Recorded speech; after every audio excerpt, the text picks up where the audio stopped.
Hello everyone. So here we are discussing the next question from JEE Advanced 2020 paper 1. Now this is the question based on you can say coordinate geometry. Coordinate geometry और थोड़ा calculus का use करना है तो वो भी हम कर सकते हैं इस question में. So let's see that A, B and lambda are positive real numbers and P is an end point of letter sectum. End point of letter sectum of the parabola y square equal to 4 lambda x, standard parabola. Okay. And suppose this ellipse, standard ellipse passes through the point P. थोड़ा diagram draw कर लेते हैं. So let's say we have this standard parabola. This is y square equal to 4 lambda x. And we have the ellipse. Again, center 0, comma 0. So this is ellipse, standard ellipse. This is h square upon a square. And this is passing through point P. और point P क्या है? End of letter sectum. किसी भी इस parabola का letter सेक्टम का and है. ठीक है. Now if the tangent to the parabola and ellipse at point P are perpendicular to each other. Now tangent to parabola at point P and tangent to ellipse at point P, they are perpendicular to each other. Okay. Then find the eccentricity of the ellipse. This is the question here. Okay. So you can see here, देखो y square equal to 4 lambda x. This is standard parabola. तो अगर आप इस letter सेक्टम की बात करते हैं तो this is what are the ends of latus rectum a, 2a, और you can say this is lambda, 2 lambda. तो ये पॉइंट P हो गया. Point P is lambda, 2 lambda. ये first point, right. Now what is the condition that the tangents are perpendicular. तो slope of tangent to ellipse and slope of tangent to parabola. Slope of tangent m1 और ये m2, इसका product क्या होगा? m1 m2 should be equal to -1. The condition for perpendicularity, right. Now just क्या करना है, अब आपको स्लोप ऑफ टेंजेंट फाइंड कर लो और उसको m1 m2 इक्वल टू -1 कर दो.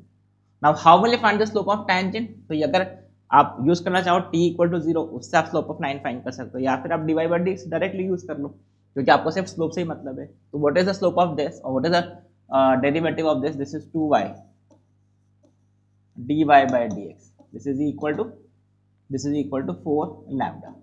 So what is dy by dx? This is equal to, you can say 2 lambda divided by y, right? आपने dy by dx find कर लिया. Now at which point you have to find dy by dx, the slope of tangent.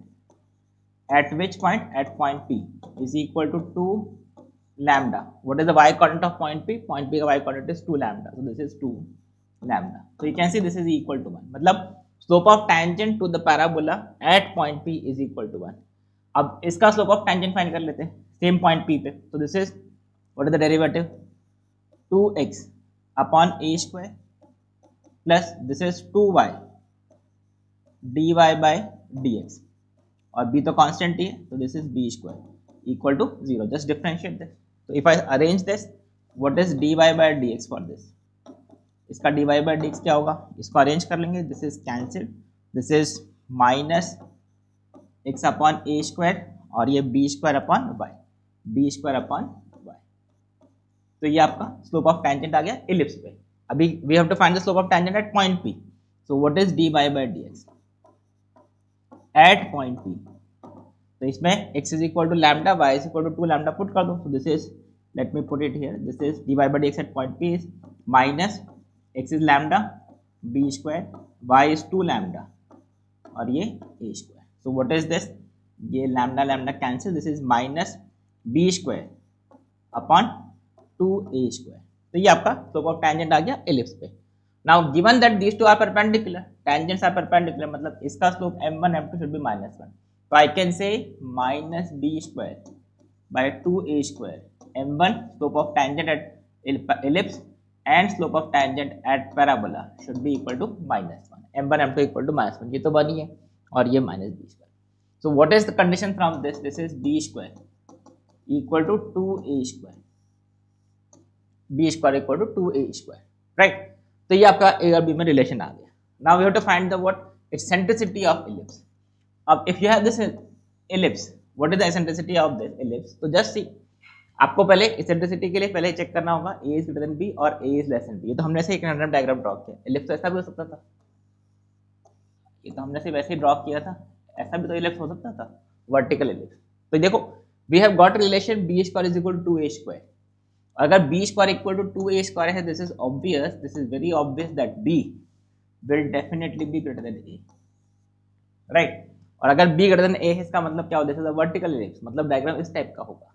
And what is the eccentricity of a vertical ellipse, this is I can say e square is equal to b square into 1 minus e square, a square is equal to b square into 1 minus e square. Now put the relation b square is 2a square, तो ये वाली यहाँ पे put कर दो, this is 2a square 2a square into 1 minus e square equal to a square, ये b square का हमने वैल्यू सब्स्टिट्यूट कर दिया। तो नाउ यू सी ये कैंसिल हो गया, इसको अरेंज करोगे e is equal to 1 by root 2, you can clearly see this is equal to 1 by root 2. So what is the answer, this is 1 by root 2, that is option A is the answer. So this is pretty easy question, JEE advance के हिसाब से this is very easy question। इस type के questions mains में आपको काफी repeat होंगे, ठीक है। So that's it for this question, thank you, bye bye।